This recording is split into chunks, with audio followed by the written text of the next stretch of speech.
Hello folks, I'm Dean with Dean's Woodworking. Welcome to the shop. Y'all come on in and make yourself comfortable. Tonight we're going to turn the top and a finial to a hollow form. Let me show you the hollow form. It's not quite finished, but I'll show you what we've got so that you can see what we're going to do, okay? Now this is our hollow form. Still on the chuck, so we haven't finished it yet. We've still got a little bit more to go. We're going to make a lid to go right in here and the base of the finial.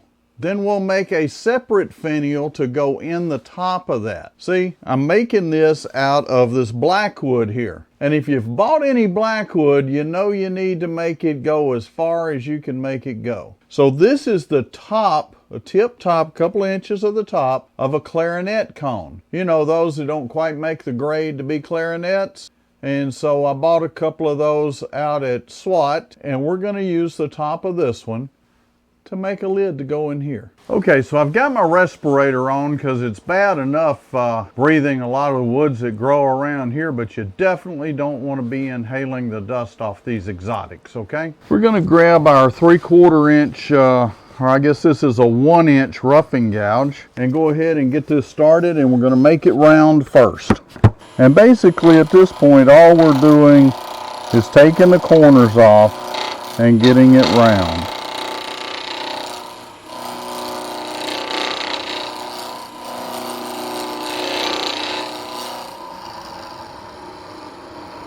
And you can kind of feel the way it's cutting and tell it's not quite round yet. But I think it's getting close. Let's take a look. Okay, the first thing we're going to do is we're going to put a tenon on this so we can turn it around and put it in the chuck. And a couple of things. What we put in the chuck is what's going to go inside the hollow form. So I'm just going to go ahead and do a little bit of a peeling cut here.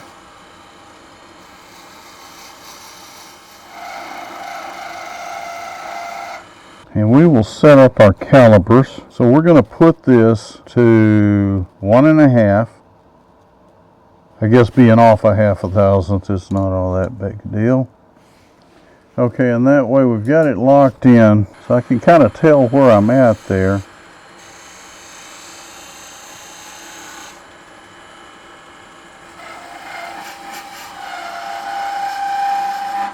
And we're going to sneak up on this because the last thing I want to do is make it too small. I want a nice snug fit. We're not talking about a pop box where we want a popping sound when you open it, but I do want it to be a nice fit. Probably knock the rest of that out with some 120 grit, but we're going to cut it.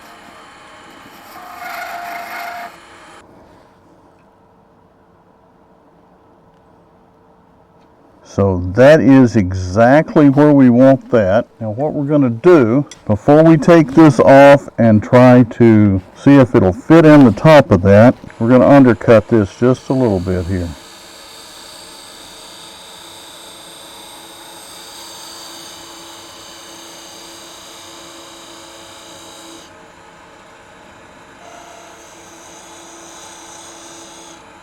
So what we're looking for is for this to fit into that.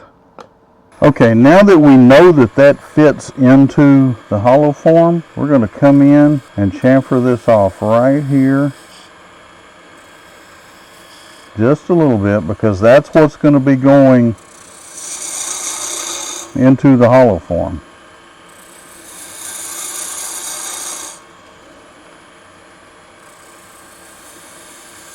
And we're going to bring this down.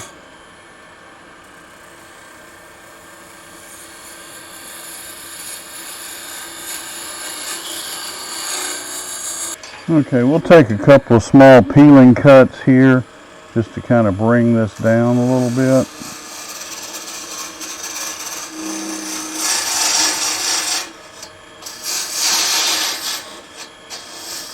Such a fast way to get rid of a lot of wood really quick.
And we're going to have to reposition my light. There's something about turning black wood. I don't know what it is. It makes it really dark. That's my attempt at humor, guys. So we've got that where we can see it better. We're going to come in and make a little more of a shoulder right here.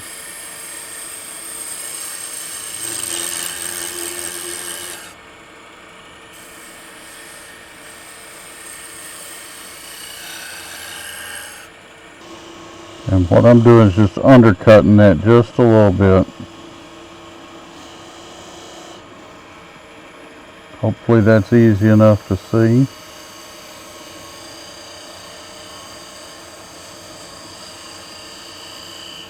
And this is one of those cases where I think it's time to go ahead and turn this around.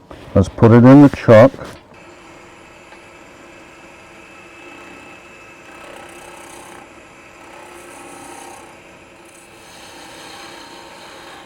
We're working in a little close to that chuck there, so we're going to try and be a little extra careful.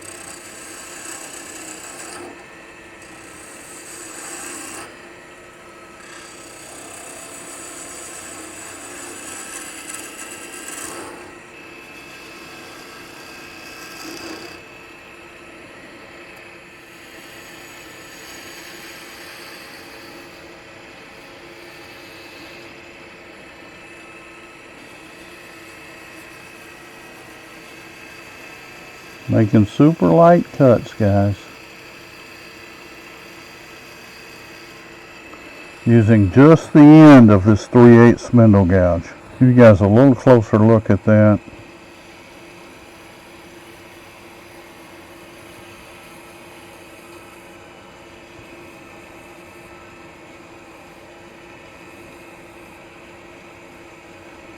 Okay, let's double check something here. We're off of this.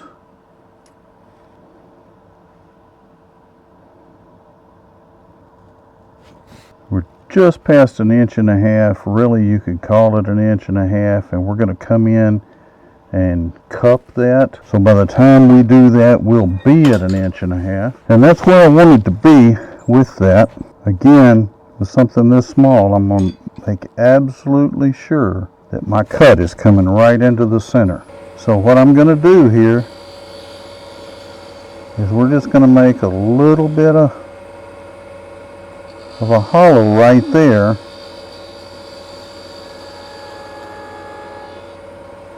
Again, when you're dealing with this black wood, light does become an issue. We're going to come across and put just a chamfer right there on the end of that.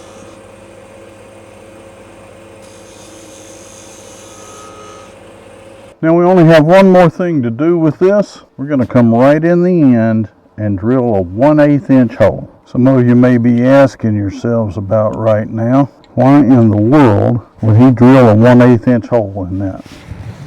Remember, I said black wood isn't exactly inexpensive. The rest of our finial is going to be from a pen blank, which is much less expensive than the larger pieces of black wood. And being somewhat frugal, we'll just go ahead and put it out there. Being cheap, I like to make sure that I get the most out of what I'm spending on the exotic wood, any wood, but the exotic especially.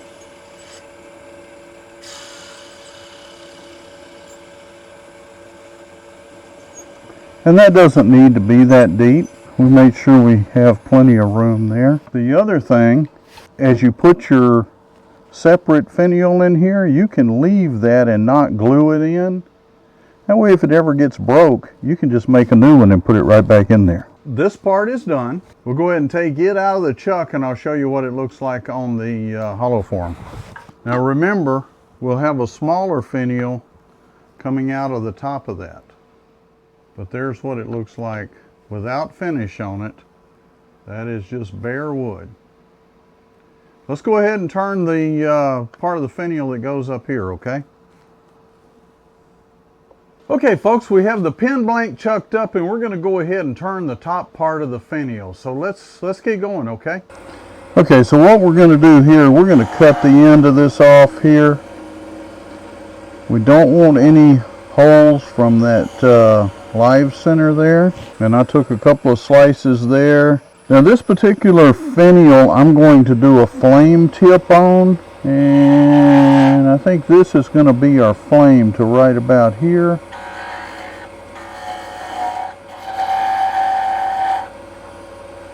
Maybe move that back just a little bit more.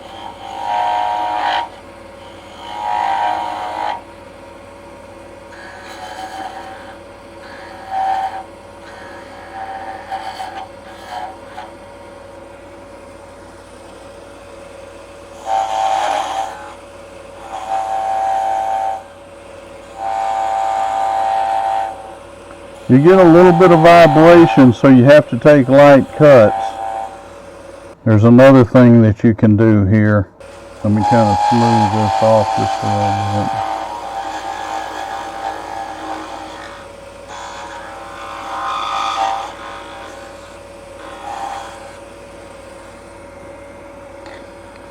bit. If you bring your hand behind,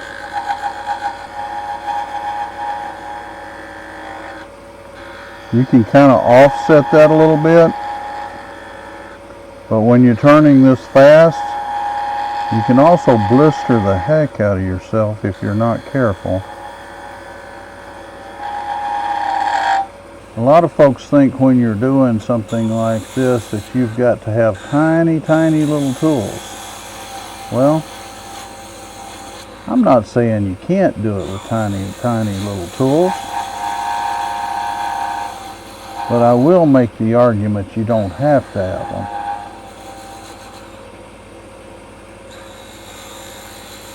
What you do have to have is a steady hand and be able to do a light cut.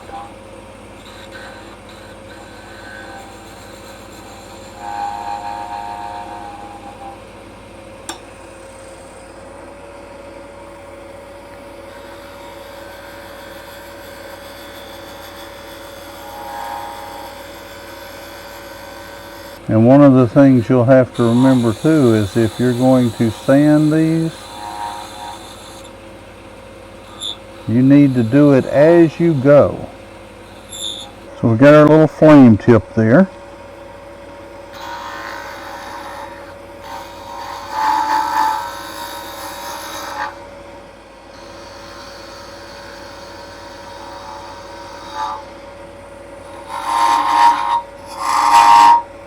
As you're working this back, you want to leave as much meat down here, as much wood as you can. Some of you may be thinking that's looking awful thin. Well, you'd be sort of right. That's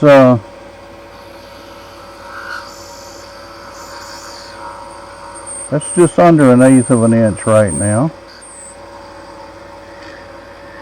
And so what we're going to do now is we're going to sand this part again while we can. Okay folks, now this part of the finial we want to be about 3.5 inches long. So if we look at that, that puts us to right about here.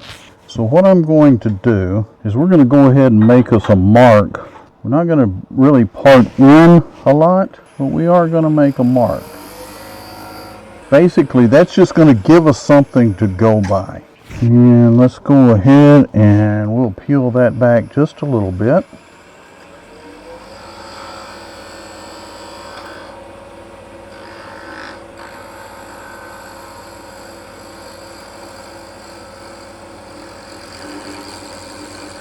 Okay, our base on that is 1/2 inch, so we want this to be, let's see, what are we writing now? I'm not going to make that any smaller.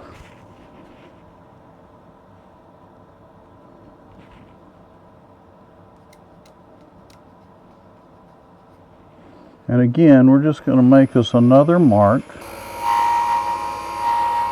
And that's going to be our ball right there. You guys will see what I'm talking about as we get closer down here. Sorry guys, I know what this does when you're turning black wood, and I just forgot to put it in here. So this will make it to where you guys can see what I am doing a whole lot better. And all that is a piece of old thin plywood that I have taken and drilled a hole in so it'll go over my tool rest. Okay, so now that we've got that done, we're going to go ahead and start bringing this down.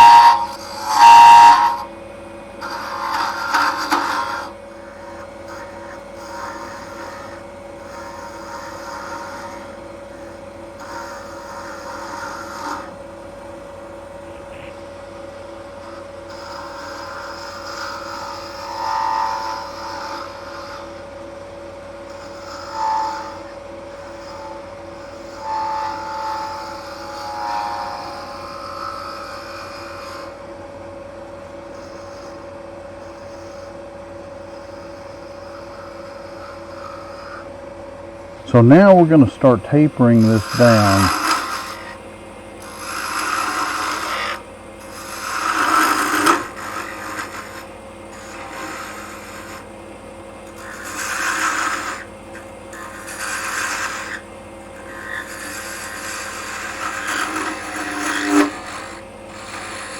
This is where we're going to start the uphill climb on this.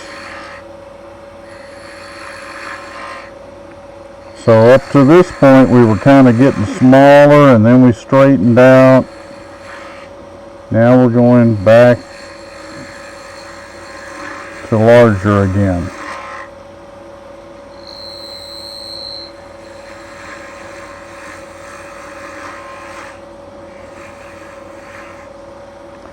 And the direction I'm cutting here, I'm actually cutting into end grain. Now one of the things that we're going to do right here, come in right there, and then right here we're going to make ourselves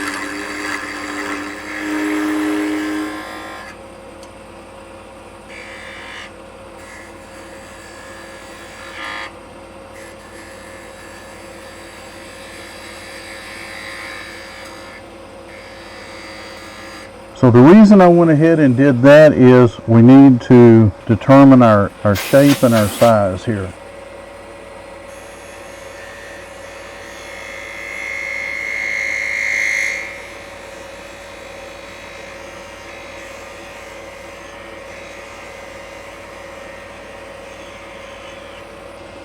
Okay, we got a few places right here we need to get a little more even on our taper.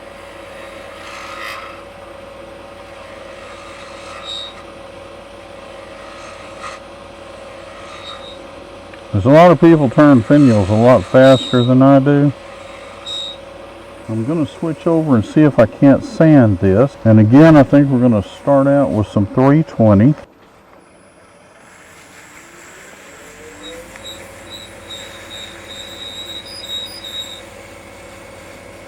This is not quite as flexible as the stuff I normally use, but I can tell you, it's real close. And it cuts better than anything I think I've ever used. I picked this up at SWAT from Vince. I think it's Wooden Wonders. I'll put a link down in the description so you guys have that information. We're now going to do some 400 here.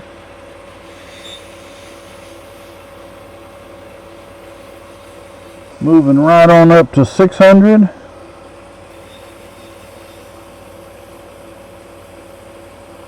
And we're going to go to the 800 here.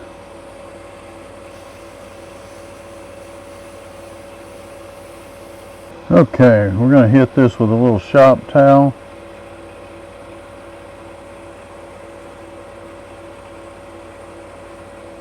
That looks good to me, guys. We're going to go ahead and form a little bead right here. I may bring this down just a little bit here, and we'll sand that, and this thing will be finished. And the bottom of our finial is going to be right in here. This is going to be a little bit of a bead. I'm thinking I might go down with this just a little bit.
I believe we are. Now this down here, this is going to be a 1/8 inch shaft that's going to go into the top of that other piece we turned a while ago. The way we're going to get that down to 1/8 of an inch, let me show you. It's the tiniest skew chisel ever, and my bet is almost all of you have one. It's a parting tool. As we come in with that parting tool, we angle it. It serves the same purpose as a skew chisel. Now we'll go ahead and do some parting cuts right here.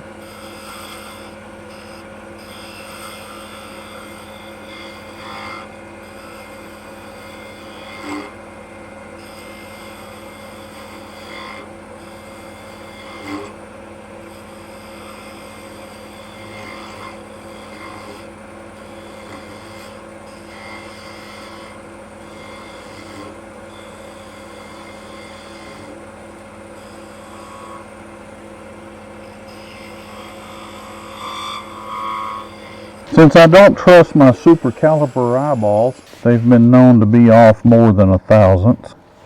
I'm going to take and see exactly where we're at. We're at 195 and we need to be at 125. So that means we need to take 70/1000ths off.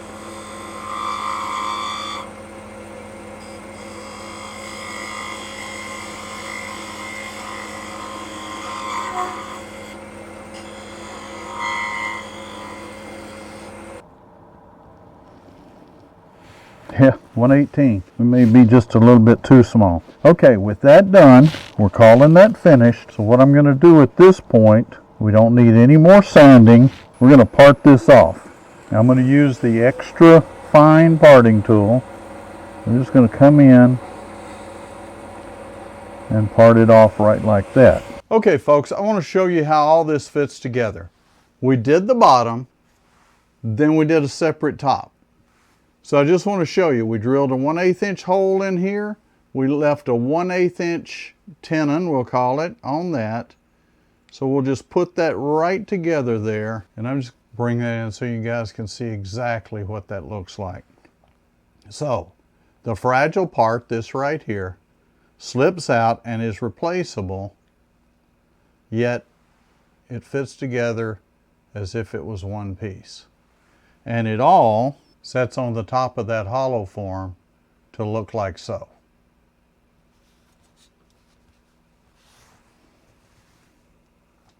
Folks, I hope you enjoyed the video. I hope you got something out of it, and I hope you like the way that I used a couple of pieces of wood to put together and assemble the lid and the finial for this hollow form.